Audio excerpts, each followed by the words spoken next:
Assalamualaikum warahmatullahi wabarakatuh. Jadi pada video kali ini kita akan mengajarkan web lab Introducing Amazon Elastic File System atau Amazon IFS. Nah, jadi IFS ini merupakan bisa dianggap seperti hard disk yang cukup besar di cloud yang dapat diakses oleh banyak server. Nah, di sini saya sudah start lab. Kemudian kita ke AWS Console. Jadi di sini task pertama kita akan membuat security group untuk mengakses EFS file system kita. Nah, kita akan pilih EC2.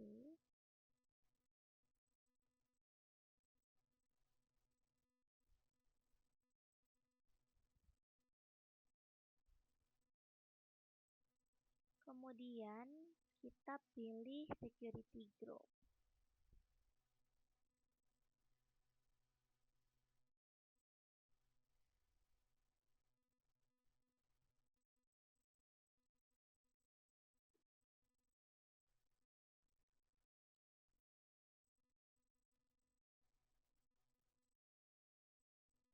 Kita pilih security group di bagian network and security.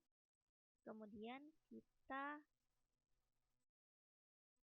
diminta untuk mengcopy atau menyalin security group ID security group dari EFS client security group.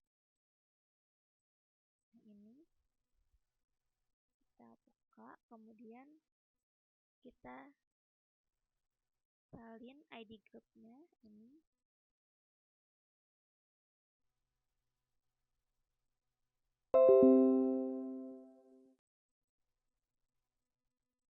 Kemudian setelah kita salin, di sini kita diminta untuk pilih membuat security group, kemudian konfigurasi sesuai dengan ini. Ini saya copy dulu.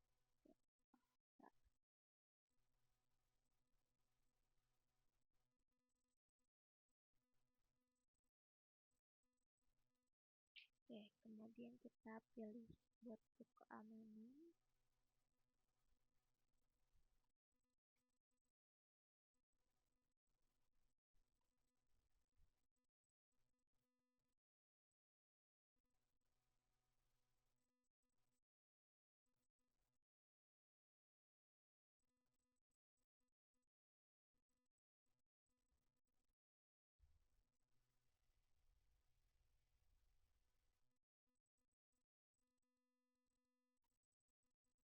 Oke. Kemudian di sini kita akan masukin grup nama grupnya IFS Mount Target. Lalu deskripsinya inbound NFS access from IFS client. Bagian VPC kita pilih yang lab VPC. Ini.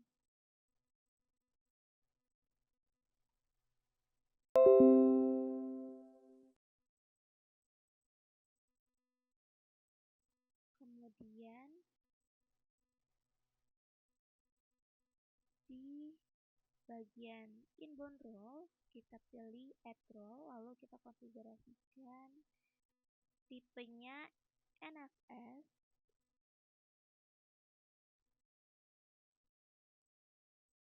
Nah, ini NFS, lalu source-nya custom, pilih security ID. Oke, kita masukkan security ID yang tadi kita copy.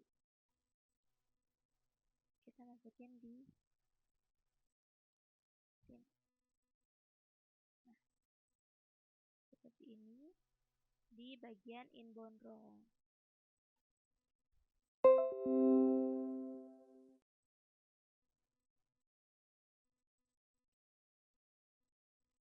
Kemudian kita pilih choose security, create security group. Kita buat grup keamanan.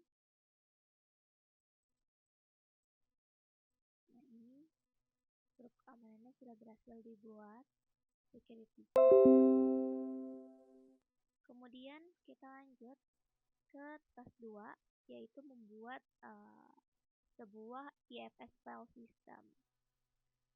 Di bagian AWS Management Console kita pilih IFS. Ini. Kemudian kita pilih create file system, membuat file system. Nah, ini kita buat. Lalu di sini include file system window, choose customize. Sesuaikan. Nah, di sini step 1, uncheck enable automatic backup. Nah, ini kita uncheck. Kemudian lifecycle management.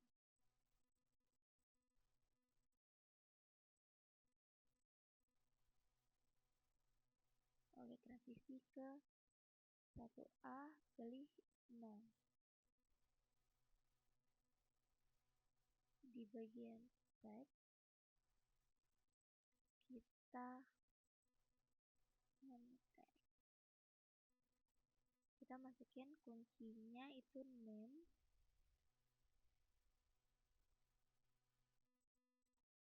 Lalu value-nya my first IFS file system.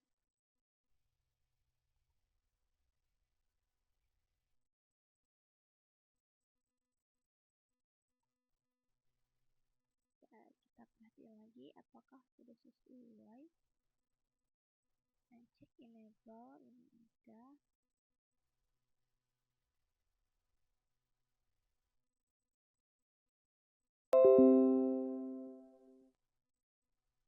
Lalu ini juga kita ubah jadi name tadi.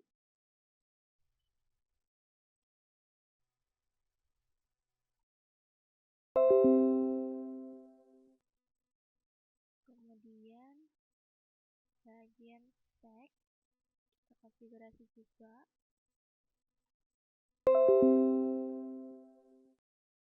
Lalu kita pilih next. Nah, bagian PVC kita pilih yang lab PVC.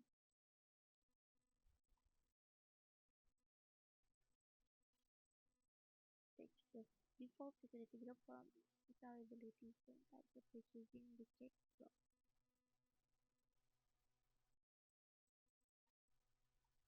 Okay.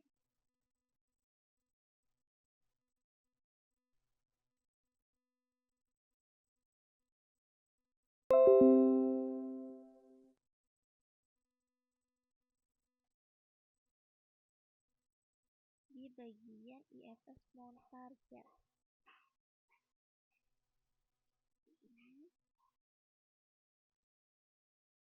Security group to each availability zone target by choosing.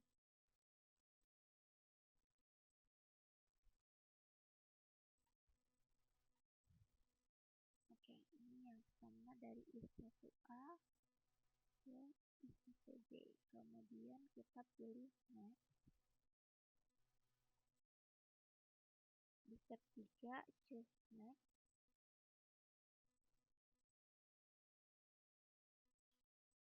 Lalu di step 4 kita akan review konfigurasi kita.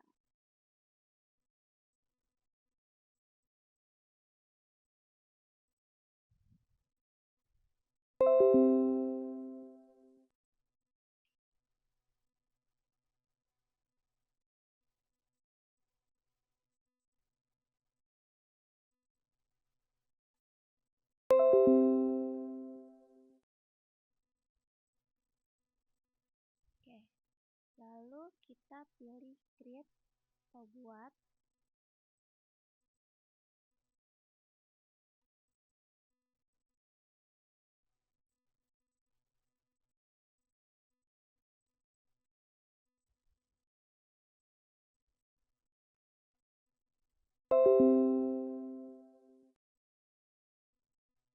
Kemudian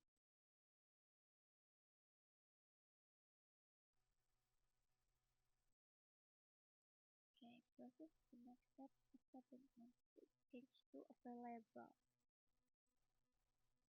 Ini udah tersedia ya statusnya. Ini kita bisa lanjut berikutnya, yaitu koneksikan ke instance EC2 kita. Nah, untuk kita koneksikan ke instance EC2, di situ kita pilih AWS detail. Lalu copy the value for instance session. Instance session URL ini kita copy.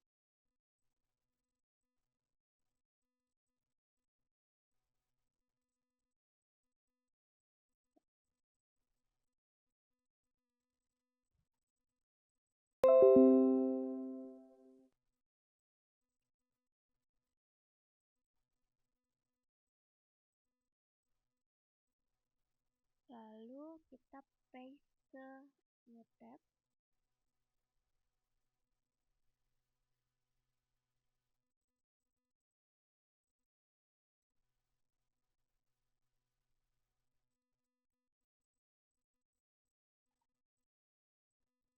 Nah, ini kita udah terkoneksi ke konsol.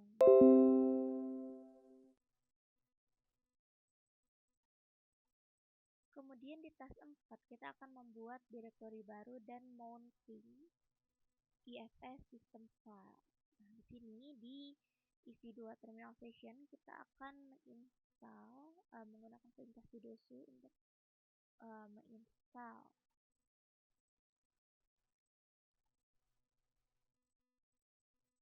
Oke, kita ada masuk, lalu kita install Amazon IFS gitu.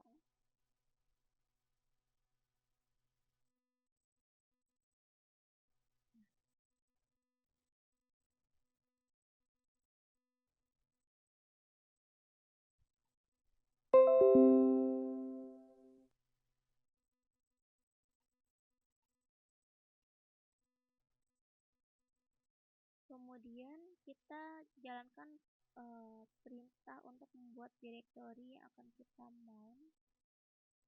Sudo mkdir ifs. Jadi kita akan membuat directory ifs. Kemudian di manajemen console di search box kita pilih ifs.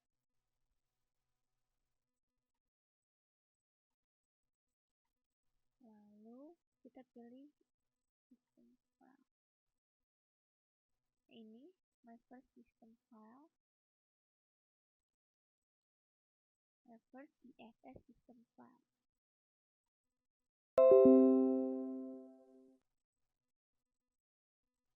Kemudian di Amazon IFS console on the top right corner of the page choose a text.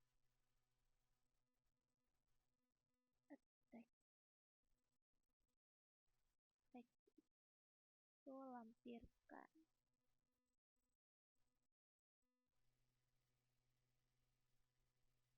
Kemudian di EC2 terminal session copy and run the entire command in the using the NFS client.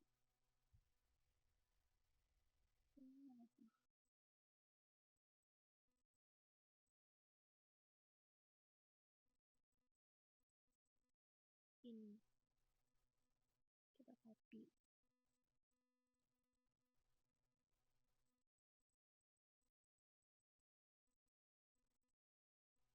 Lalu oke. Ini di bagian menggunakan client NFS kita jalankan di konsol di situ.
ini udah termain.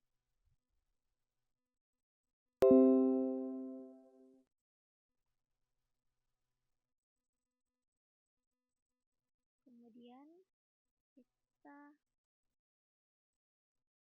notice the type and size.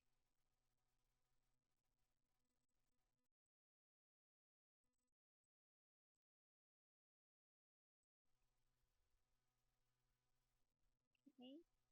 Kemudian di task 5, examine the performance behavior of your system. Oke, kita coba jalankan perintah view.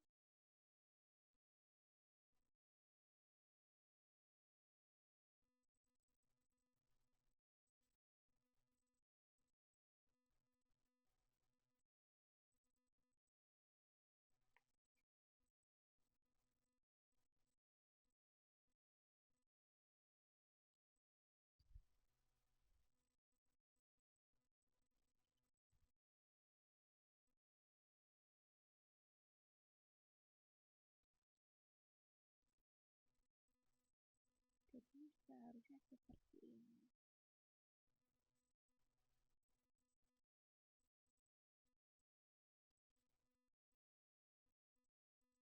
Oke.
Kemudian kita akan monitoring performance dari Amazon CloudWatch. Oke, kita close, kemudian kita ke CloudWatch.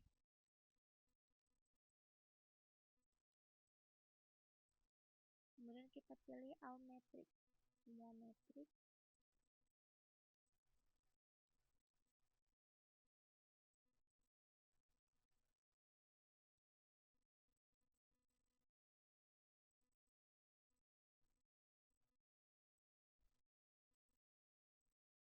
Lalu kita pilih IFS.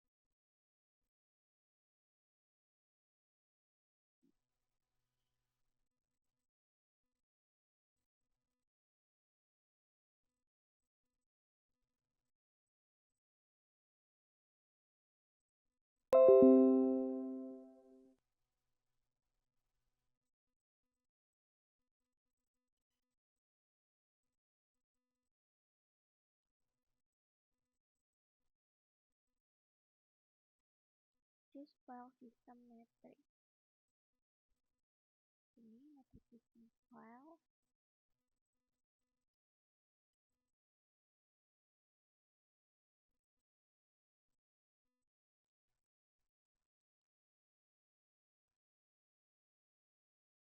Ini kita klik.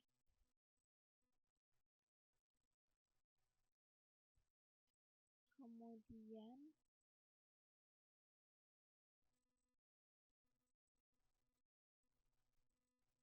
kita lihat di sini grafnya.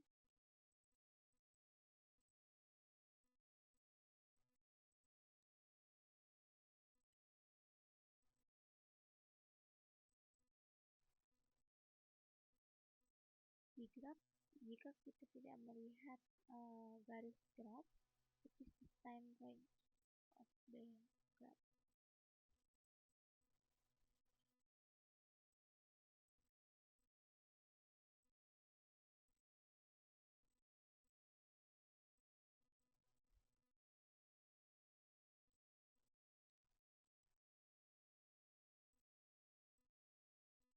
Oke, di sini kita bisa melihat atau melakukan pemantauan atau monitoring menggunakan switch di AWS.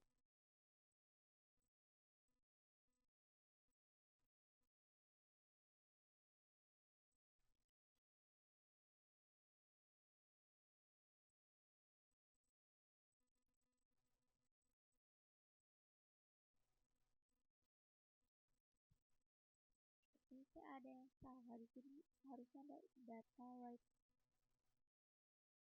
OBTF.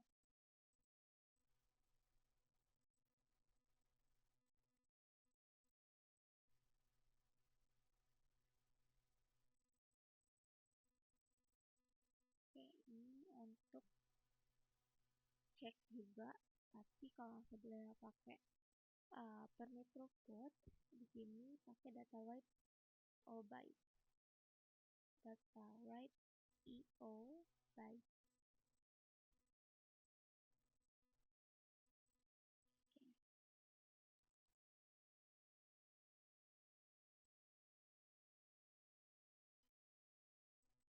Oke, mungkin ini saya submit saja. Kemudian saya akan menjawab pertanyaan yang ada di dalam PPT material. Pertanyaan dari Amazon EFS Lab.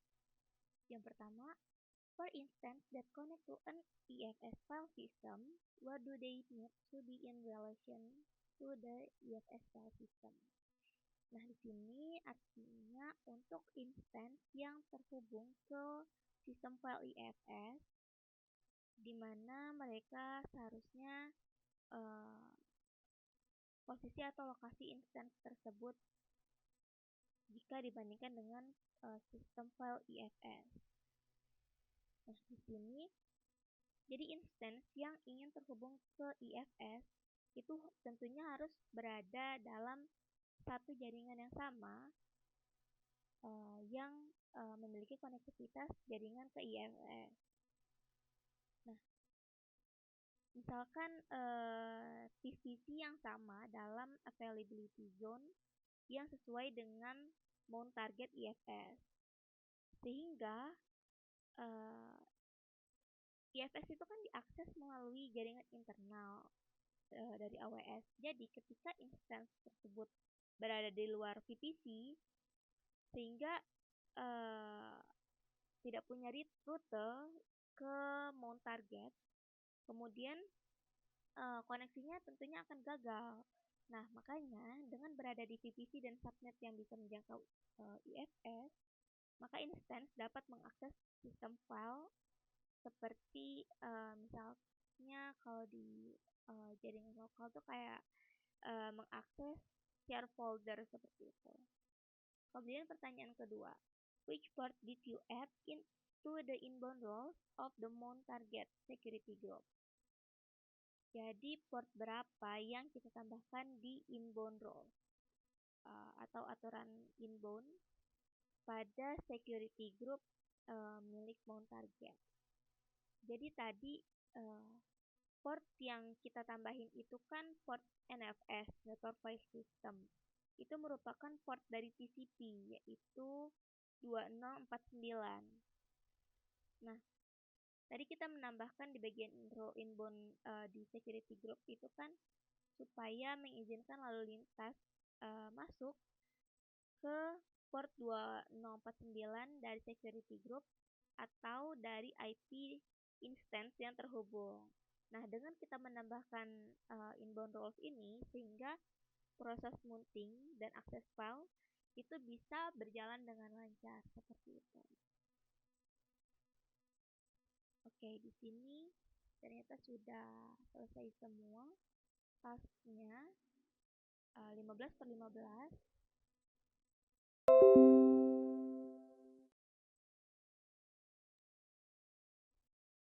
Mungkin segitu dulu penjelasan dari lab ini dari saya. Kurang lebihnya saya mohon maaf. Saya akhiri. Wassalamualaikum warahmatullahi wabarakatuh.